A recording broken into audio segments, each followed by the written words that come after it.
প্রস্রাবের রাস্তায় জ্বালাপোড়া হলেই কি অ্যান্টিবায়োটিক খাবো কি খাবো না, এইটাই হলো আসল কথা। আপনাকে বুঝতে হবে, এটা আপনি বুঝবেন না, আপনার ডাক্তারকে যে যথার্থভাবে বলতে হবে যে আমার প্রস্রাব করার সময় না, প্রস্রাব করা ছাড়াও আমার যন্ত্রণা হচ্ছে, প্রস্রাব করার সময়ও জ্বালাপোড়া হচ্ছে, প্রস্রাব করা ছাড়াও আমি যখন ঘরের মধ্যে একলা বসে থাকি বা একা একা শুয়ে থাকি তখনও যন্ত্রণা হচ্ছে। এমনকি অনেক রুগী এসে আমার কাছে বলে, এই যে ডাক্তার সাহেব, এই যে আপনার সামনে বসে আছি আমার যন্ত্রণা হচ্ছে। তাহলে সেগুলি ইনফেকশান নয়, সেগুলিকে সুন্দরভাবে ইতিহাস নিয়ে তার সুন্দরভাবে অনেকগুলি পরীক্ষা নিরীক্ষা করে তারপরে চিকিৎসা করতে হবে। নানান রকম রোগ হতে পারে এটা, এমনকি আমি বলি যে কিডনির নলের শেষ প্রান্তের পাথরেও এই যন্ত্রণা তৈরি করতে পারে।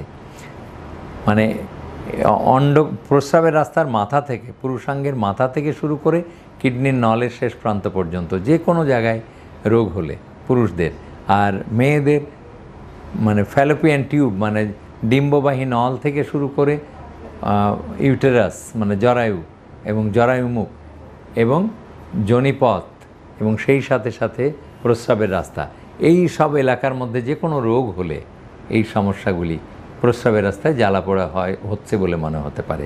কাজেই ছাই সরিয়ে দেখতে হবে যে নিচে সোনা আছে কিনা।